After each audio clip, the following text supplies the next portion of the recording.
La Tierra sería solo una piedra estelar muerta si no hubiera existido la magia de un sol que le dispensara profusamente su formidable energía.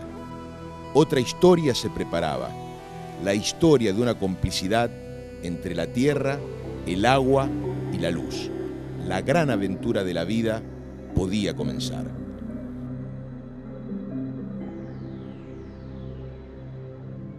Quando os astrônomos descobrem um outro planeta, a primeira coisa que eles perguntam é: tem água lá? Mas a pergunta não é pela água, a pergunta é pela vida. Porque só existe vida como nós conhecemos porque existe a água. I learned from Kanahus Manuel. She's from the British Columbia Indians. She told us that every meeting we have about water, that we need to have water in the meeting. And what she said is that the cup of water we put in there while we're talking, it will take the information into the water, because the water is alive. Mas o fato de sermos seres complexos do ponto de vista social, cultural e político não nos faz deixar de ser seres biológicos. I want to say this to the people of Brazil. You are sitting on an absolute treasure of water. The Guarani aquifer, the beautiful rivers and lakes and the groundwater. And the water gives us life, so it takes all that information, and then when we're done the meeting, then I will go pour it on the trees that's outside, and then the trees will carry that information to the other trees, and then it will eventually go into the water, and then the water will tell each other what we're talking about. Me parece que hoje já não tem mais sentido, né, falar de uma história como se a história humana passasse a ser fora da natureza. Não passa. But you're living in a thirsty world, and people and corporations all over the world want the water of Brazil. Né, quase sempre a água era considerada necessariamente, por exemplo, uma coisa de interesse geral, portanto, bem público. A água, de um modo geral, a água tem um nome que é muito interessante, que ela é chamada de solvente universal. Porque a água dissolve a grande maioria das substâncias. Como ela dissolve a grande maioria das substâncias, os homens aprenderam desde muito cedo que se você jogar os seus dejetos no rio, o rio dilui e leva isso embora. And our people are naturally fish eaters since time immemorial, and so when the mercury was dumped, like, our people ate the fish and now they're poisoned. So we told the Canadian government the mercury is still in the fish, and we did a sediment study in 2010, and the Dr. Trish Sellers said that the mercury was still on the top sediment. It wasn't getting buried. So we are not taking proper care of our water. We learned early in our lives that it was abundant and we didn't have to take care of it, and that was a bad lesson we have to unlearn. Todo mundo recupera na região carbonífera com biodiversidade. E ninguém está preocupado com a recuperação química. Então, você não pode recuperar uma coisa, aparência, né, e não deixar a química de lado. Então, as águas de lá são desastrosas, né? Nós aniquilamos a qualidade da água dos nossos rios. A quantidade dessa água já não é mais a mesma porque nós não temos mais a quantidade de florestas que Santa Catarina dispunha originalmente. Ter peixe não vai ter, a vida não vai ter, mas tem uma margem verdinha, tá bonitinha, tal. Ah? Botar o dedo é capaz de ficar. São verdadeiros venenos que são utilizados em grande quantidade. Infelizmente, nos últimos anos, o Brasil adquiriu a posição de campeão mundial no uso de agrotóxicos e outros pesticidas, como você diz. Nós temos que levar em conta, então, que tanto a produção da energia termoelétrica como a produção dos alimentos, que tem sido o grande fator de que movimenta a economia na região oeste de Santa Catarina são questões que trazem grandes problemas para as águas superficiais. E as águas subterrâneas têm sido, nesses dois casos, a grande possibilidade de manutenção desses sistemas econômicos. É um mal necessário para ter energia elétrica, para o desenvolvimento, etc. Tudo bem, mas sobre o meio ambiente talvez é um impacto totalmente reversível. E que parece que é um tabu, né? O Pinos é um problema, tal coisa é problema. Agora, a hidrelétrica não é problema, porque eu quero acender minha luz. O Pinos, para mim, para a grande maioria, ele é praga. Porque ele praticamente se exterminou com a fauna e prejudicou muito a flora.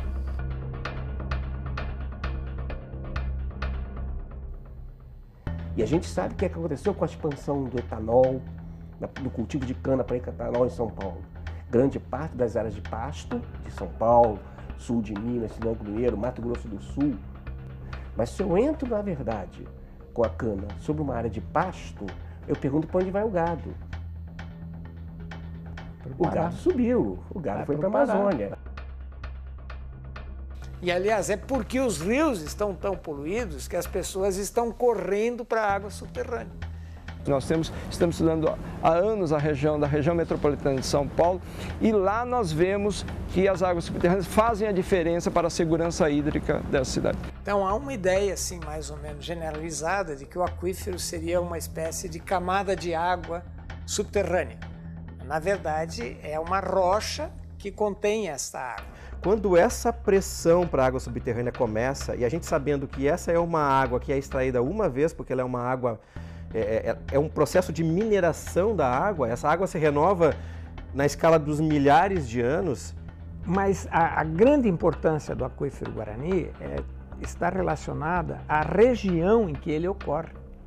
Porque ele ocorre numa área que é muito densamente povoada, numa área que tem grandes projetos do ponto de vista industrial e que tem uma grande ocupação também agrícola. E a relação do aquífero Guarani com o aquífero que está situado em cima dele, que é o sistema aquífero Serra Geral, é uma relação muito íntima, porque os dois têm interconexão. Existe uma ideia de que se a água é subterrânea, a água é boa para beber, eu não preciso fazer nada para tratá-la, né? E, infelizmente, o que está acontecendo é que muitos desses poços estão revelando que já estão, de alguma forma, contaminados. Nesse sentido, no ano passado, nós fomos surpreendidos com a possibilidade de utilização no Brasil do sistema de fraturamento hidráulico para a obtenção do gás de xisto. Embaixo desses aquíferos nós temos uma grande camada de rochas que eventualmente poderia ser utilizada para isso. Mas a possibilidade de que neste uso, através do fraturamento hidráulico, sejam contaminados esses dois aquíferos, ela é muito grande. Então, nós precisamos ter toda a certeza de que não haverá esse problema de contaminação antes de permitir que em toda a região de ocorrência desses aquíferos, tanto em Santa Catarina, como no Rio Grande do Sul, no Paraná e em São Paulo, em todas as outras áreas onde ele ocorre, que haja realmente segurança no sentido de se permitir a utilização. Não é o que a gente tem visto até agora, por exemplo, nos Estados Unidos, onde as consequências desse aproveitamento estão cada vez mais expostas pela contaminação das águas, pelas doenças que afetam as pessoas que estão nessas áreas e pela própria desativação de outros sistemas econômicos por causa dessa exploração do gás de xisto. Com suas bordas altas e curvas e com seu fundo chato, a bacia é o melhor objeto da casa para recolher a água das goteiras durante os temporais.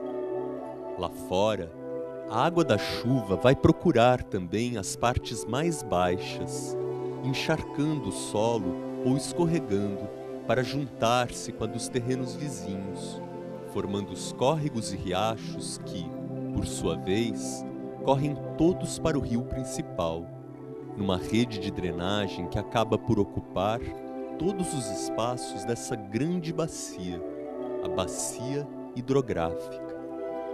A história da bacia é a história de seu rio, dos seus vales e montanhas, campos e florestas, mas é também a história de sua gente, que vive na bacia e que dela depende para viver, numa relação de solidariedade, em que da qualidade ambiental da bacia depende a qualidade de vida de seus habitantes.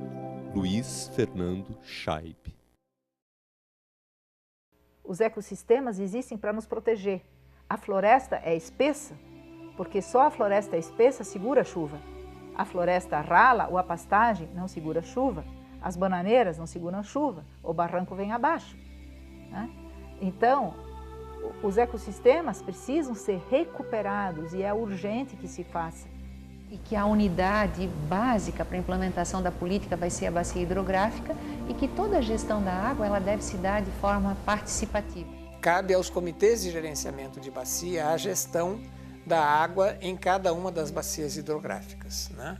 Então, para isso, nós temos que pensar novas estratégias de convivência com a água, principalmente pensar em uso da água de acordo com a oferta hídrica. Então, não instalar, por exemplo, indústrias intensivas em água em áreas de escassez hídrica, não introduzir atividades agrícolas intensivas no uso de água em áreas onde você não vai ter essa oferta hídrica. Nós temos a mania equivocada de pensar que a gente vai suprir a falta de um determinado recurso encontrando uma nova fonte desse recurso, perpetuando assim a presença dele para o atendimento das nossas necessidades. Mas, por exemplo, você vai ver na história da humanidade, tem vários povos, né, cuja história deles, a sua geografia, né, é marcada pelas regras de saber fazer a gestão da água, né? Então, que valores eram esses? É como uma questão de valor cívico da área de preservação permanente. Quer dizer, floresta ao lado do rio, floresta na montanha não é um favor, é um direito e um dever.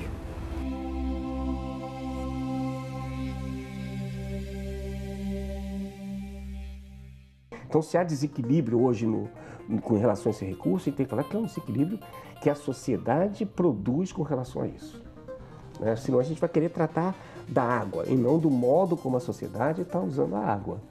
Ah, eu acho terrível isso, esse problema, porque não é ser contra a privatização, quer dizer, não é que tudo tenha que ser governamental, mas na questão da água, é como se amanhã também fosse privatizar o ar que nós respiramos. Temos que fazer comparação entre água e ar. Talvez o fato de pensarmos com alguma coisa que não passa pelo nosso sistema de propriedade, pelo nosso sistema de acumulação, as nossas regras societárias, que não se dão fora da relação com isso que a gente chama de natureza, então esses desequilíbrios que estão se dando são desequilíbrios instaurados pela forma societária que nós inventamos. Agora, coloca-se uma corporação privada lá, ela vai ter a única real objetivo, o lucro, o cifrão, né? E aí eu falo, uma sociedade que acha que não tem limites para a sua produção, uma sociedade que se diz produtivista, né, que quer produzir, no fundo, a gente começa a lidar com o fenômeno da escassez. Ninguém produz ferro. Nenhuma sociedade produz ferro, extrai. Nenhuma sociedade produz petróleo, extrai. Por isso que, na verdade, é fundamental, porque quando você diz que você produz, você é produtivista, então sou eu que faço, então não tem limites. Então, o que está em discussão hoje quais são os mecanismos através dos quais a humanidade vai poder se reapropriar socialmente da natureza e não deixar a natureza a serviço de um processo de acumulação. Além do homem, as cidades, as indústrias e a agricultura fazem parte do ciclo da água. Os desequilíbrios no uso da água refletem as complexas e contraditórias relações sociedade-natureza. Carlos Walter Porto Gonçalves.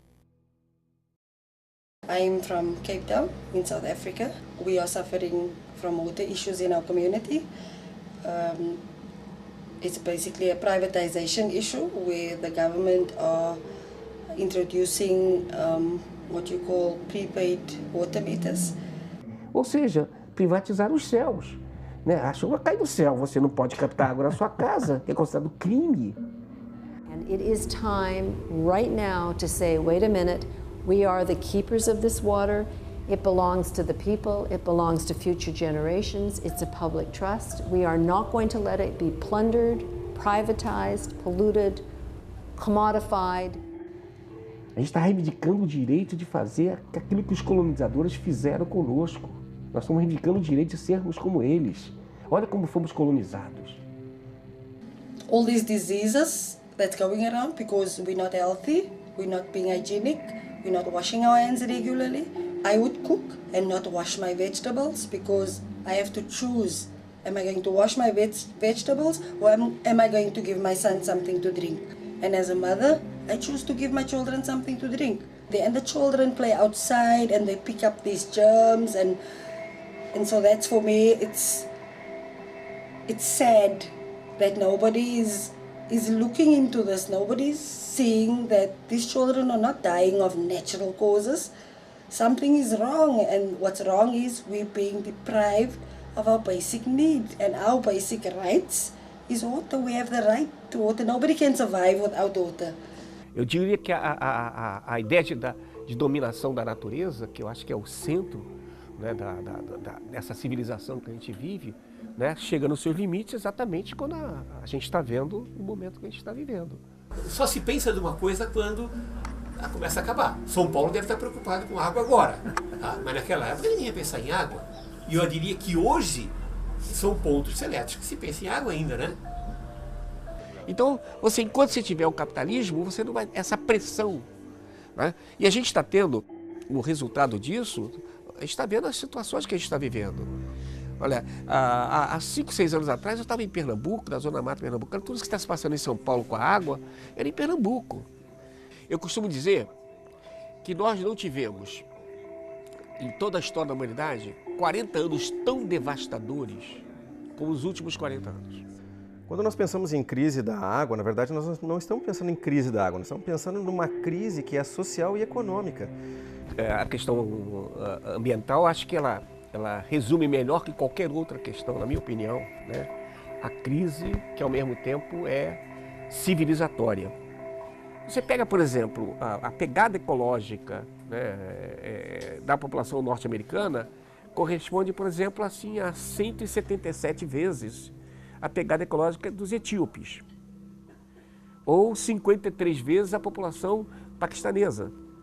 Ou seja, então quando nasce um bebê nos Estados Unidos, né, acabou de nascer o equivalente a 177 etíopes.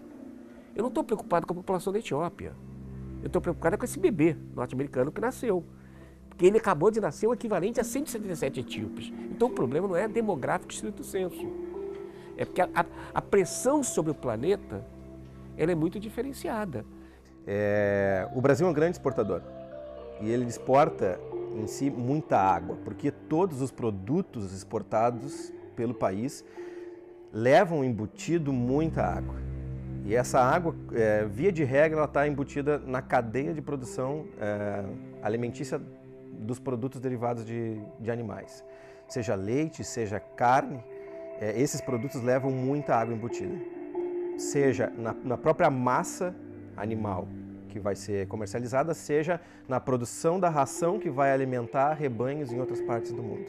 A gente hoje, por exemplo, em Niterói, onde eu moro, né, eu estou comendo carne que vem de Paragominas, Pará. Me pergunto qual é o custo energético dessa carne.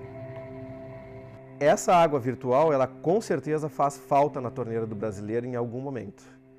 Passa então por uma mudança cultural de entender que esse consumo é também algo danoso e prejudicial à manutenção da quantidade e qualidade do recurso hídrico em solo brasileiro. Como uma vez eu encontrei nos anos 80 um caminhão, né, com frango, né, atolado em Altamira, no Pará, com placa de Chapecó. como se um cara da Amazônia não soubesse sequer criar galinha. Agora, os índios nunca foram idiotas de não saber viver com uma natureza que produz anualmente, de maneira líquida, né, entre 40 e 70 toneladas de biomassa por hectare. Essa riqueza que eles têm de conhecimentos deveria ser valorizado. Né? Eu sempre dou um exemplo daquela sorveteria lá de Cairu, né? a sorveteria de Belém, né? A Cairu, que nos anos 80 tinha 125 tipos de sorvetes diferentes, sabe? Ainda permanece lá com boas dezenas. E eu falo assim, não tem sabores que não sejam derivados de saberes. Cupuaçu, quando é que nasce? Quando é que cai? Como é que se trata? O taperibá, o buriti, a bacaba, o açaí. Quando é que cai? Como cai? Como é que eu trato?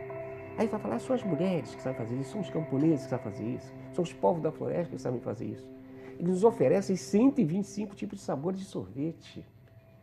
Mas que não são só sabores, são saberes. Então toda a sofisticação que hoje o enólogo, coisa que virou até meio arrogante, meio soberbo, o cara quer quase que pegar no copo, esquece da profundo compromisso que isso tem com a reforma agrária. Né? E foi a reforma agrária que permitiu que aquele camponês pudesse continuar fazendo champanhe, que é uma região, conhaque é outra região, camembert é outra região de queijo, roquefort é outra área. Quer dizer, os nomes são os nomes das culturas locais, que mostra a diversidade. Mas se eu continuar achando que eles são inferiores, atrasados, ignorantes, né, eu não tenho nada a aprender com eles.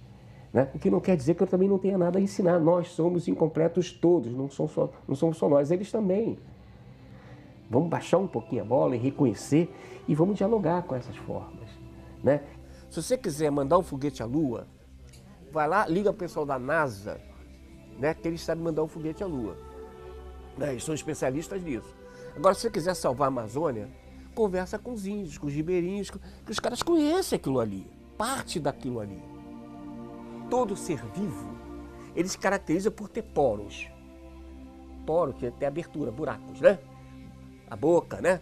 O olho, são buracos. O que está significando? Que nós só existimos pelas aberturas que temos. Que é para poder entrar em contato com o mundo. Tem uma linguagem popular fantástica que diz que o cara que não é inteligente é tapado, ou seja, o cara que não tem aberturas. Mas poucos sabem qual é o rio da minha aldeia, e para onde ele vai, e de onde ele vem. E por isso, porque pertence a menos gente, é mais livre e maior o rio da minha aldeia. Fernando Pessoa. A gente vê gente chegar assim, jogar lixo até no rio, eu já vi isso. Só que eu fico incomodada com isso. É questão de que no interior as pessoas não têm a vocação de dizer que saneamento básico é só na cidade. No interior também tem que ter saneamento básico. Tudo que tem que ser reciclado hoje, senão, na verdade, nós teríamos que ter essa consciência há 50 anos atrás. E o meu marido já está pegando, quer dizer, o pai dele já pegava, isso já faz o quê? Mais de 100 anos que ele está pegando essa água. E é uma água que eu fico às vezes até pensando, tem tantas pessoas que a gente vê que tomam aquela água lodada, né, cheia de barro, e a gente tem uma água tão limpinha, né? O futuro do mundo e do nosso país, do nosso município, passa pelas crianças que estão se formando. Mas eu não me imagino morando na cidade, não. Aqui eu vou ficar eternamente enquanto puder. As pessoas dos grandes condomínios podem agradecer pelos grandes empreendimentos toda manhã. Eu agradeço pela água, pelo ar e pelos pássaros que me auxiliam no despertar da manhã. Para mim, não tem preço.